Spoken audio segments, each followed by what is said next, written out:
clinch a playoff berth with a win tonight against the Suns. Let's get there.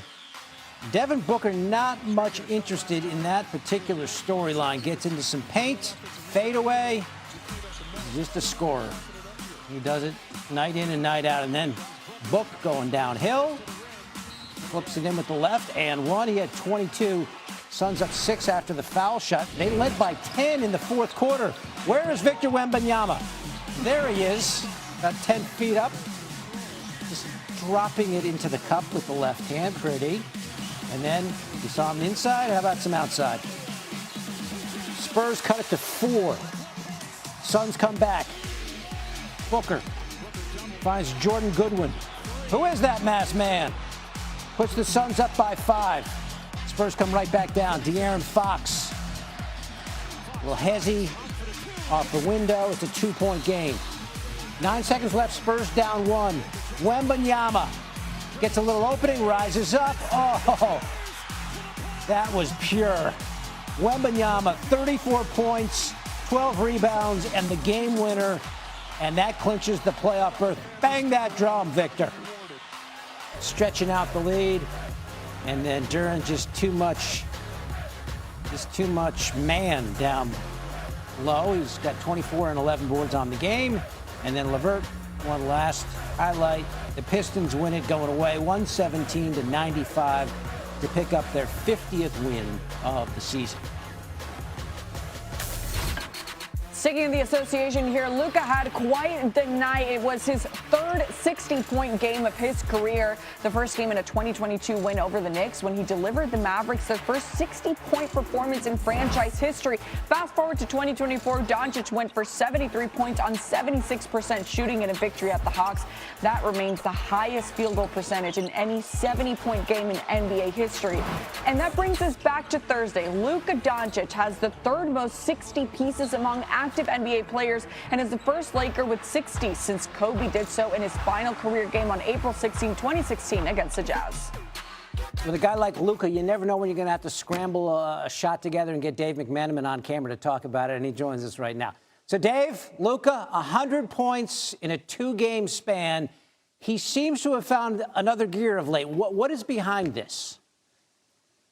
Yeah, David, if Luka can play the back-to-back in Houston and Miami, I can certainly set up my own television gear to talk to you about the game that he had. And what's behind it, J.J. Redick says, is clarity of mind for Luka Doncic. Obviously, last season, it was so shocking for him to be traded in the dead of the night from the Mavericks to the Lakers. It took him some time to find his footing. He's been dealing with a tough situation off the court with both of his daughters being with his ex-fiancée in Slovenia. But everything has kind of crystallized for him, and if he plays his game and plays it on both ends, he's going to have his support from his teammates, from his coaching staff. And right now, you can tell he's enjoying playing basketball again. And when he brings that level of joy, usually a level of spectacular results follow it. Yeah, it's fun to watch him right now. That's for sure. It's fun to watch the Lakers. They're going good. But they've had a little bit of a rocky stretch traveling and stuff. What's the last 48 hours look like for this team?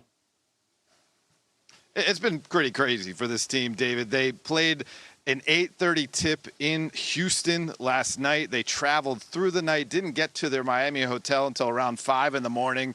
Luka was dealing with a sore right hip. LeBron had a sore left foot. Austin Reeves had a sore right arm.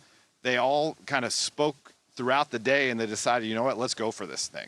And they were able to withstand an early stumble. I think they fell down 9-0 to begin this thing. Luka got hot, particularly in the third quarter, 19 of his 60 points in the third. And they rode that energy to a victory. Now 8 in a row, 11 of their last 12. They're the hottest team in the NBA right now. How about that? And they continue their Florida swing. They take on the Magic on Saturday. Only 3. Let's tie it up and does 69-69. Luka now with the heat check. No problem. There's ice in his veins. Lakers lead now by 1 after that made 3. Luka pulls up again. No hesitation. Makes it 40 points through 3 quarters. He had 40 points in 38 minutes on Wednesday versus the Rockets. So we're keeping up with the mask for you. Don't worry. Luka again adding it all up. 47 points, 48 after that made free throw. Lakers up by 7.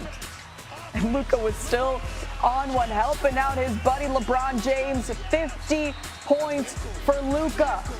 There's still time for 10 more, right? Luka was 52 at this point. Drains another 3, 55. LeBron had 19 points himself. But this was all about Luka Doncic.